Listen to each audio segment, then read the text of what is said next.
Hello everybody. For my final project, I chose to play Kingdom Come Deliverance. Kingdom Come Deliverance is a game set in the medieval kingdom of Bohemia, modern-day Czech Republic, in 1403. In the game, you start as a peasant, and your village gets raided by an army. During this raid, your parents are slaughtered and you are left fleeing for your life. The game turns into a quest of revenge and creating a life for yourself in medieval Europe. One of the main appeals of this game is its historical accuracy, with most of the churches and towns being accurate to their real-life structures. Additionally, the game has precise historical activities that help the player get immersed into the world that they are traversing. These activities and events made me feel like it was an actual night during this time period. This leads to my primary observation about this game. Despite the beautiful and scenic world, the engaging main quests and side quests, I believe that the myriad of smaller gameplay mechanics, which I call micro-mechanics, were the most crucial part in influencing how I played the game and boosted my immersion. In particular, I believe that these more minor mechanics are more influential than the regular base mechanics, such as combat, story, and transportation. In this video, I will outline 3 small gameplay features and mechanics that are great examples of small things that actually have quite a significant effect on how people play this game. The hunger system and sleep system, the armor management system, and the speech system. These mini-systems are the most critical component of immersion because they create many micro-problems throughout a player's gameplay experience. This means that the player is always engaged, which prevents them from being unimmersed. Additionally, the developers can use these mechanics to nudge the player in the right direction, influencing them to play the game as intended. This game's hunger and tiredness system directly affects the player's performance. The level of both these stats affects your stamina and health. If you go without eating food for a certain period, your stamina will drastically decrease, and in addition, you slowly lose health over time. On the other hand, being sleep deprived not only affects your stats. In addition to having slower stamina regeneration, Henry, the main character, will get blurry vision and might pass out if exhaustion is extreme. You might be asking, how does this create a better experience for the player? On the surface, these gameplay mechanics might seem tedious, but by forcing the player to eat and find somewhere to sleep, the game creates mini intermissions to whatever quest the player is currently doing. Mihaly, I'm not even going to try to pronounce his last name, so it's on the screen. An expert on flow, which is similar to immersion, says that the optimal experience, where we feel a sense of exhilaration, a deep sense of enjoyment that is long cherished, does not come through passive, receptive, relaxing times. Basically, what Mihaly is saying is that being immersed into anything requires effort.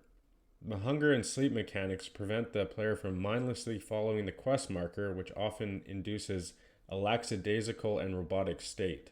When in this state, you are more likely to think of the outside world and become unimmersed. During these intermissions, the player is forced to seek out places to eat and to sleep. Integrating psychological motives such as hunger and thirst can create a more compelling experience for players in general. This enables the player to experience the towns and slow down their pace of play, allowing them to entirely experience the setting around them.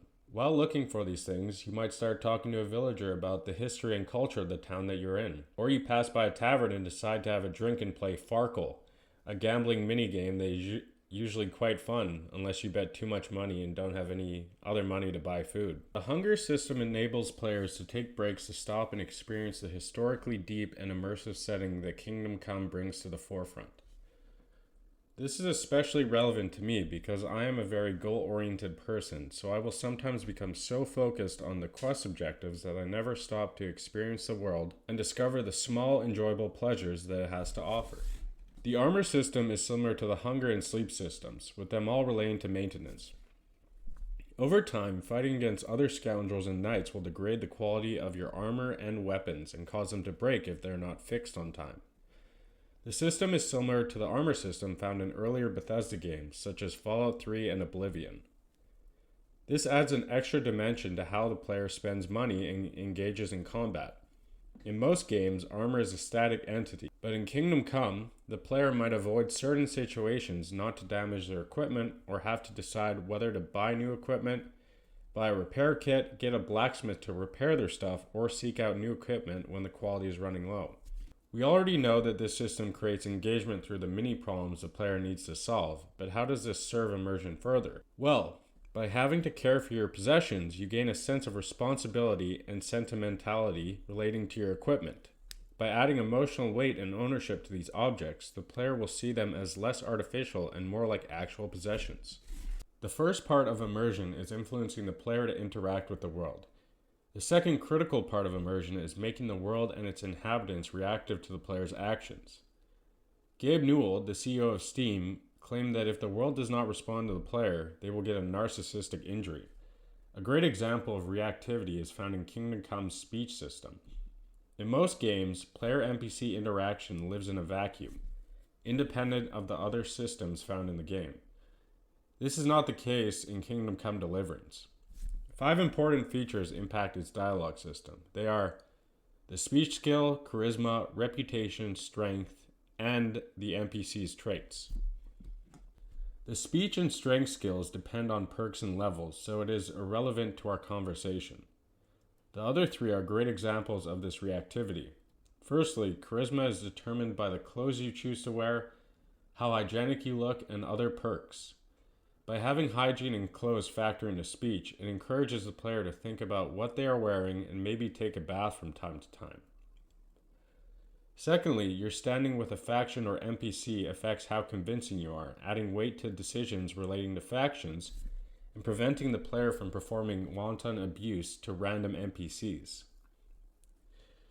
Last but most importantly, your attempts at convincing people will depend as much on the NPC as on the player character's traits.